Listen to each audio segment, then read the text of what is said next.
I come from the Jewish tradition, and it teaches us tikkun olam. It means healing the world, making the world a better place. Tikkun olam. Tikkun olam. Tikkun olam. Yes.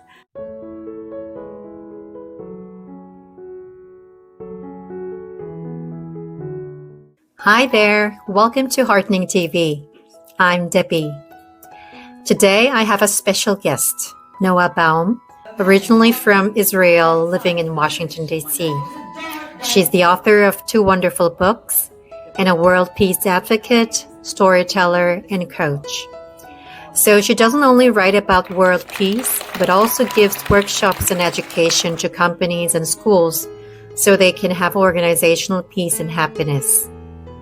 Noa and I are here in Sydney International Storytelling Conference together. Welcome to my channel. Thank you so much. Yeah, it's my great pleasure and honor to have you here today. And I haven't read your book yet, but I listened to your workshop and keynote speeches, which was full of wisdom and full of inspiration towards embracing the differences and diversity to make peace, right? We live in the world where some conflicts, some hatreds, some problems exist. But as a mere citizens, it's hard to speak up and talk about and write about that kind of issue because we think that's a too big word. World peace, that's a too big word and fuzzy and far away. But you actually wrote a book, and I saw the title, and the title is "A Land Twice Promised," and the subtitle was "An Israeli Woman's Quest for Peace." Yeah, so, We're not there yet. We're not there yet. I'm not an exception. I live in South Korea. So I just wonder what this kind of work means to you and what motivates you to keep doing this work. Well, what motivates me is that this is just who I am. I come from the Jewish tradition, and it teaches us tikkun olam. It means healing the world, making the world a better place. Tikkun olam. Tikkun olam. Tikkun olam. Yes. So it's a concept of we are invited, we are expected to do something and to leave the world in a better place when we live. And you're right, we live with a lot of conflict and a lot of strife, and things seem to be getting darker and darker every day. But I have a tendency to fall into despair. But when I do, I remind myself this little story from my tradition about the rabbi who wanted a new pair of pants for Passover. It's a Jewish holiday, and he orders the pants from the village tailor. But the weeks go by and the pants don't arrive, and the rabbi is getting very, very stressed. And finally, at the very, very last minute, the tailor arrives with the pants. And the rabbi says, "Oh, thank you. But can you please explain to me, how is it possible that it took God only 6 days to create such a complicated world like ours, and it took you more than 6 weeks to make one pair of pants?" And the tailor looks at the rabbi and says, Rabbi, how can you compare? Take a look at the mess that God made. And then take a look at this fine pair of pants. So I always say, there's always a gap between what we see needs to be done in the world and what we want to do in the world and what we can actually do. But I believe that if we can make even a little stitch in a fine pair of pants, then we have done something to make the world a better place. Oh, yeah. So you mean we have I our try. own role, right? Yes. We're not God, but we can do something. We can do something to make the world better place. Yeah. And my journey started, the book talks about the whole journey from my childhood, but the main part of it is that I came to America with my husband, and I met a Palestinian woman on the playground. We lived in student housing, and it was like a little family co-op of moms helping each other with the babies. And we met there. and we became friends. And over the years we were talking, and then I started working on my memories from my very first war when I was in third grade in 1967. And I realized that I've known this woman now for 7 years, and we both grew up in the same city in Jerusalem. And I never heard what that war was like for her. And so I called her up, and a new chapter in our relationship began. I started asking questions, and the stories came out. And for the first time in my life, I heard what it actually feels like to be a Palestinian growing up under Israeli occupation. And she told me how when she was about 10, she saw soldiers beating a boy, a 14-year-old boy, 13-year-old boy. And that was the first time in her life she understood the meaning of the word hate. And that was so difficult to hear. It felt like somebody just kicked me in the gut, because those soldiers that terrified and haunted her childhood were our heroes, our boys, our symbol of security. Different perspective. Everyone in my life that turned 18 and went to the army, including my brother, that's the soldiers she was talking about. Suddenly, my people are the them, right? And it was very painful. But I kept listening because she was telling me her story. Yes. And, you know, that experience of hearing her story, sharing my story, being able to hold on to our compassion in spite of differences. You know, we would start arguing about history, and she would say something that is the truth, and I would say, no, that's Arab propaganda. And I would say something that's the truth, and she would say, no, that's Zionist propaganda. And then she said, you know, look at us, we're arguing, we're getting defensive. And we laughed. And then I pick up the baby. She goes to make a soft-boiled egg for the other kids, and we continue to talk. And that experience was very powerful. And so I created a performance, a one-woman show called The Land Twice Promised, where I tell our stories and the stories of our mothers that echo the contradicting national narratives of our people. And I've been performing it now for more than 20 years. And very quickly after I started performing, I realized that my story is not just about two moms meeting on the playground, and it's not even about Israelis and Palestinians.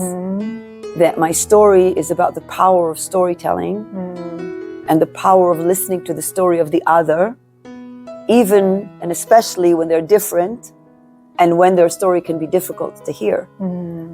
And so it inspired me to start giving workshops and using a model that I developed to build bridges across differences.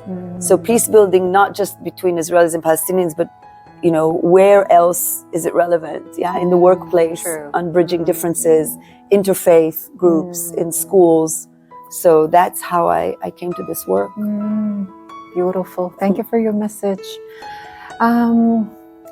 Now, if we come down to the earth and talk about our real daily lives, we also want to keep the peace within our families, in the workplaces, and schools and organizations, as you said. But we somehow tend to argue more and debate more rather than sharing stories to understand each other. So if you can suggest just one tip to make peace in our daily lives, what would that be? Because we all live in the wounded world. Yes. I think if we can, you know, as leaders in organizations, in schools, in communities, understand the importance of story and listening. And if we can create safe spaces where we bring people to listen, not to opinions or concepts, but to personal experience. And not to listen in order to contradict or to debate, just to listen. Because that alone starts softening the edges, and we start it evokes empathy for the position of the other, so that we can create more understanding. So I would probably say, especially because we are in an age of so much addiction to media, to social media, digital devices, and I see it in the schools. It's a very, very serious mental health problem. Yes, I totally agree. I think the most important thing we could do is take those devices out of schools and start promoting more listening, because I think we are facing a big crisis of, as humans, we need to be validated. We need to feel that we are listened to. We need to feel that our voice matters.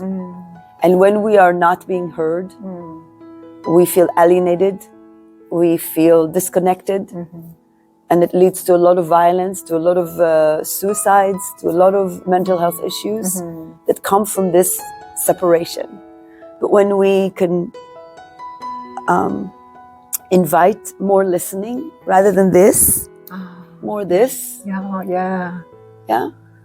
And we discover that we're not alone. Yeah. We discover that we share. You're from South Korea. I'm from Israel. I'm Jewish. You are Christian or Buddhist. On the face of it, we have nothing in common. Yeah. But when we sit and we start hearing each other's stories, we discover that the language of humanity is the language of all humanity. The language of emotions, the language of emotional experience is the language of all of us.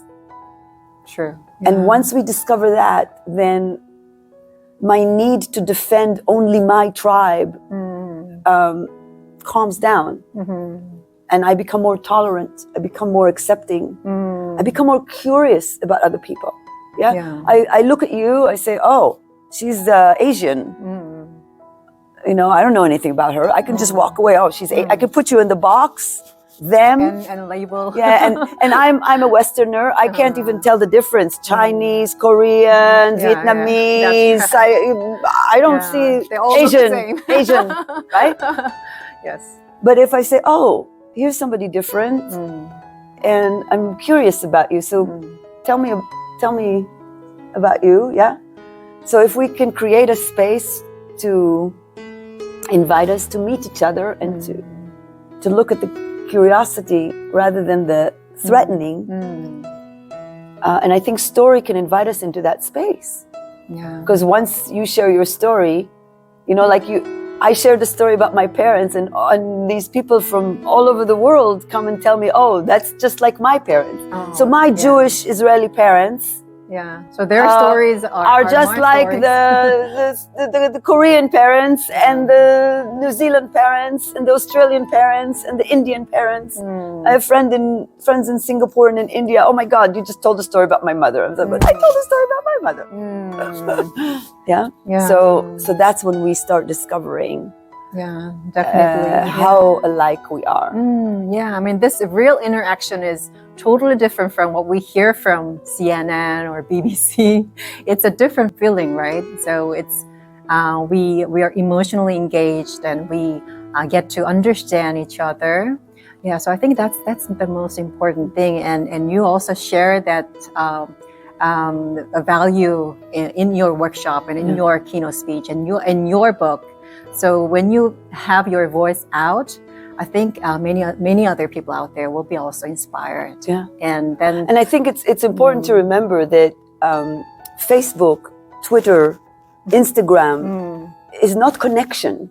You know, everybody calls about, oh, we are connecting. No, it's not connection. It's not real connection. It's not connection. It's not real story. It actually polarizes us, alienates us more and more. We train ourselves that we are connected. We think we are connected. But the real connection, the real power of story and the potential for change, for real change, is not in this, and it's not in the written word. It's in this, in being in the same space with another human being. With real conversation. Yes, and because it's not the content of what we share, it's the presence, it's us, right? It's about us. Okay, it's not about content. It's not what we share that makes the difference.